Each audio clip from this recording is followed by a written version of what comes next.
हिंदुस्तान जिंदाबाद। ध्यान से सुने जो कुछ आज मैं कहने जा रहा हूँ, क्योंकि अगर आपसे नहीं कहूँगा तो फिर कहूँगा मैं किससे।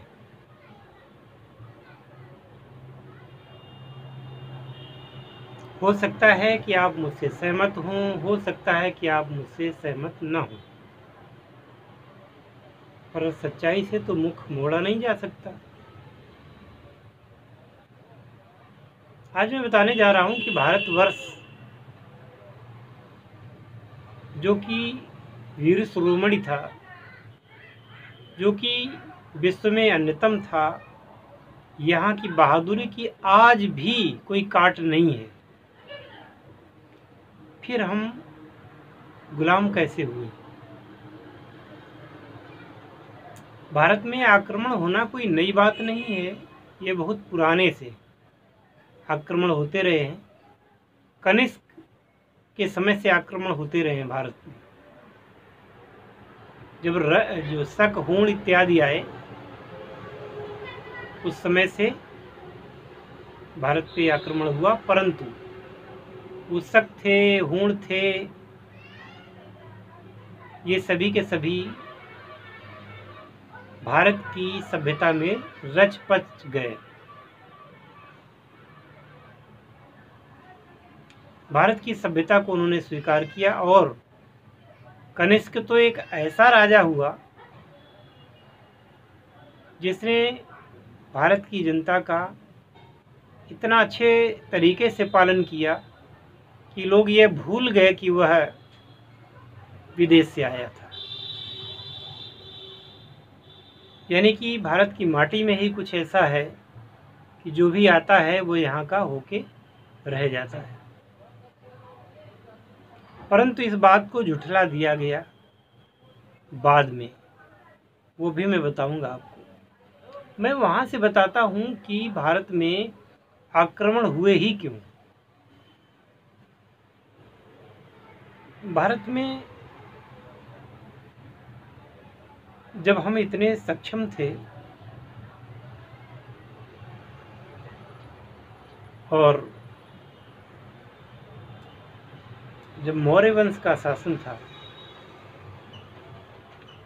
उस समय चाणक्य थे और चाणक्य के पहले धरती पर एक व्यक्ति का जन्म होता है लुम्बिनी नाम के वन में, जो नेपाल के पास में है।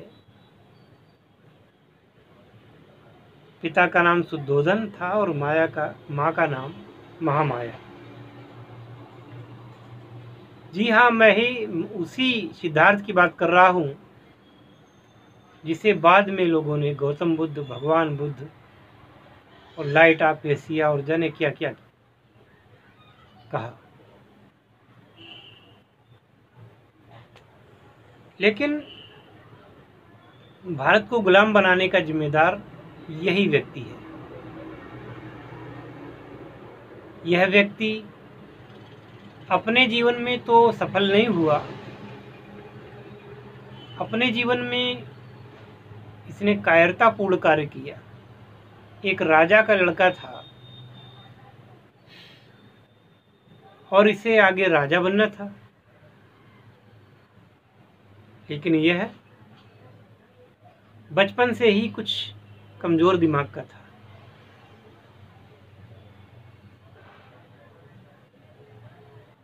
वो मैं इसलिए कह रहा हूं कि आज भी आप समाज में देखें कि कोई भी बच्चा पैदा होता है, उसे ये सब पता होता है कि वो एक दिन बड़ा होगा, बूढ़ा होगा और एक दिन मर जाएगा। लेकिन गौतम बुद्ध यानी कि सिद्धार्थ को ये बात पता ही नहीं थी कि कोई बूढ़ा भी होता है, कोई मरता भी है।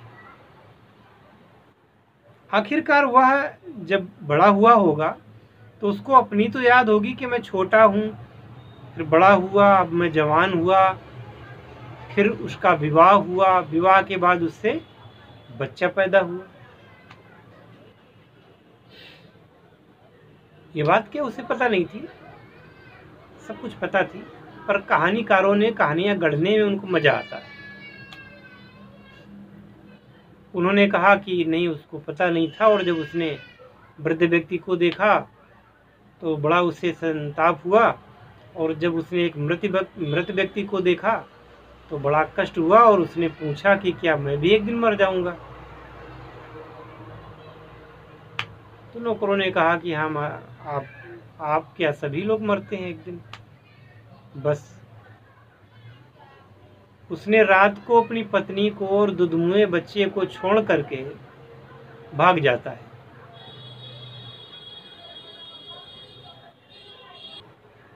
और कहते हैं कि वो सत्य की खोज में गया कि सत्य क्या है, और सत्य उसको क्या मिलता है।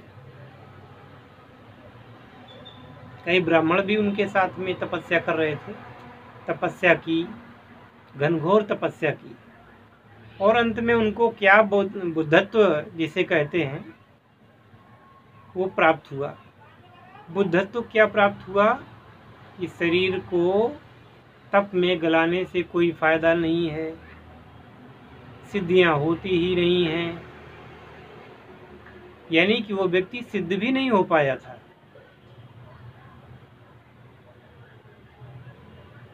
और तपस्या के दौरान एक महिला ने उसको खीर का प्रसाद दिया, तो खीर भी खा लिया। उस दिन से उसने तपस्या भी बंद कर दी, और ये कह दिया, हालांकि उसके कुछ मित्र थे उसकी इस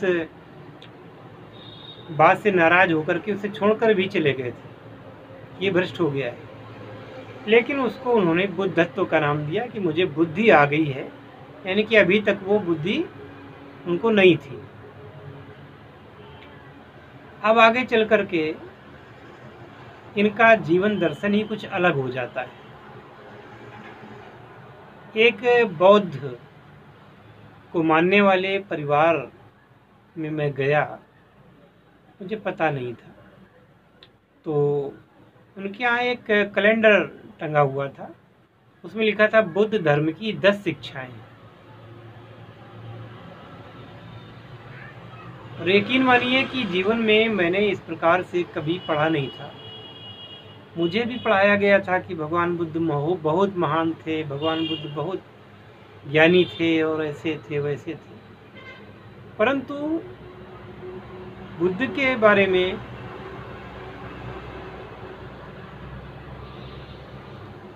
वहाँ पे लिखा हुआ था बौद्ध धर्म की शिक्षाएं। पहली शिक्षा थी, मैं प्रतिज्ञा करता हूँ कि मैं त्रिदेवों को अर्थात ब्रह्मा विष्णु महेश को नहीं मानूंगा, और ना ही उनको भगवान मानूंगा, ना उनकी पूजा करूंगा।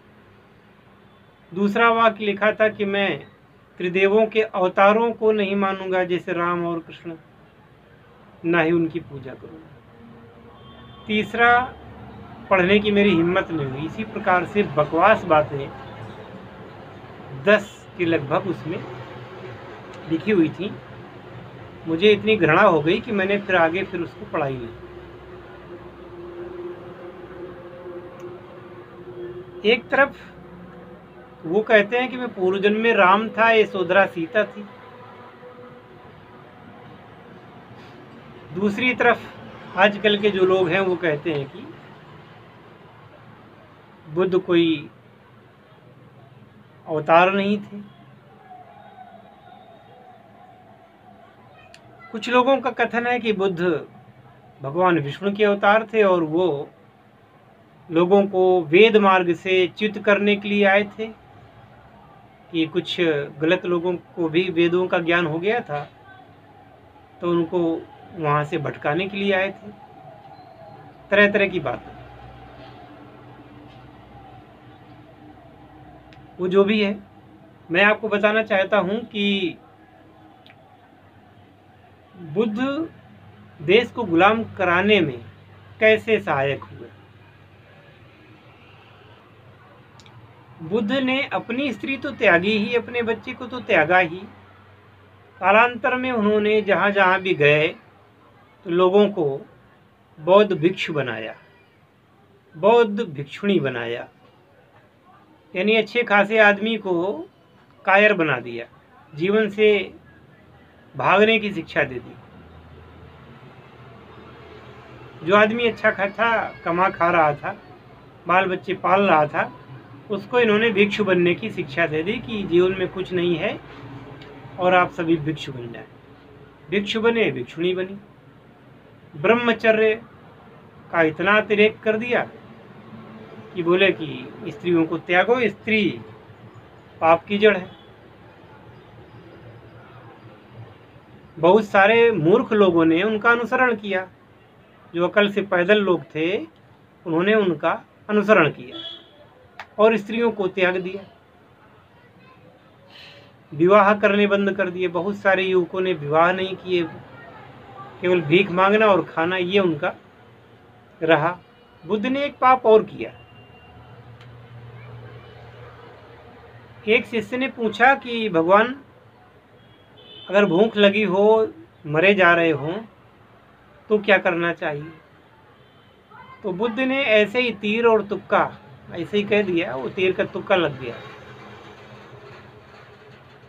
बोले नदी में जाना और कमर तक खड़े हो जाना, आकाश की ओर हाथ कर लेना और जो कुछ हाथ में आ जाए उसको खा लेना। बिल्कुल बकवास सी बात, इलॉजिकल। अब वो व्यक्ति जाता है, दंत कथा है, तो अब वहां पर लिखा हुआ है उनके यहाँ, तो सच ही होगा। कई जगह मैंने भी पढ़ा है, न्यूज़पेपर के माध्यम से, आर्टिकल्स के माध्यम से। तो वह जब वो इस प्रकार से खड़ा हुआ तो वहां पर उसके हाथ में एक चील मांस के टुकड़े को लेकर के उड़ रही थी, उसके मुंह से छूटा और इस व्यक्ति के हाथ में गिरा मांस, तो इसने उसका भक्षण कर लिया। बाद में इन्होंने आकर के बुद्ध से बताया कि आप तो कहते हैं कि अहिंसा परमो धर्मा,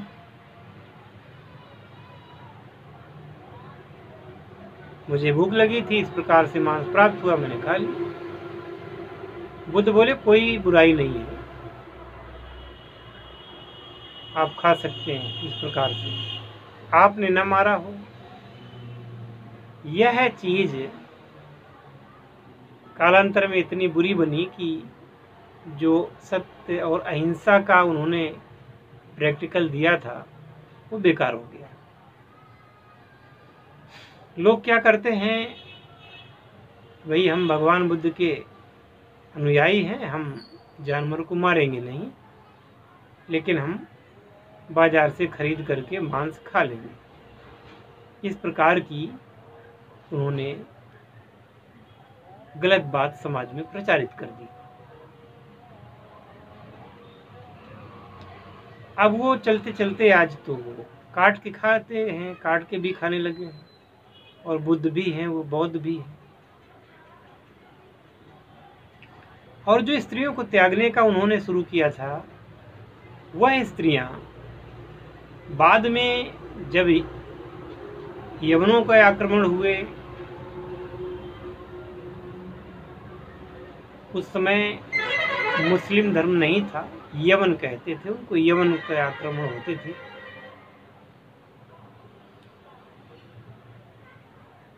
यहूदी वगैरह होते थे, तो वही यहूदियों से बाद में इस्लाम की उत्पत्ति हुई, ईसाइयों की उत्पत्ति हुई। तो जो विदेश में जो यवन थे, वो यवन जब यहाँ आक्रमण करते थे, तो चूंकि महिलाओं का तिरस्कार किया गया, वो उनको ले जाते थे, और सुंदर महिलाएं तो भारतवर्ष की हमेशा से रही हैं, ले जाते थे और उनसे विवाह कर लेते थे, उनसे बच्चे पैदा करते थे। महिलाओं की भी मजबूरी थी कि उनका कोई पालन पोषण करने वाला नहीं था। तो ऐसी लाखों स्त्रियां बौद्ध धर्म की गलत शिक्षाओं के कारण विदेशों में पहुंच गई और वहां से जो बच्चे पैदा हुए तो हिंदुस्तान का खून, वीरों का खून उन कायरों के खून से मिला। पहले कोई आक्रमण करता था तो जल्दी जल्दी जीत नहीं पाता था, और बुद्ध के बाद में फिर ये इतना जीतने लगे, उन्हीं की संतानों ने आकर के फिर सोमनाथ का मंदिर तोड़ा और सब कुछ। ये भारत ऐसे गुलाम हुआ, वरना किसी में हिम्मत नहीं थी कि भारत को गुलाम कर पाता। हम और भी आपको वीडियो में बताएंगे, अभी इतना ही। धन्यवाद।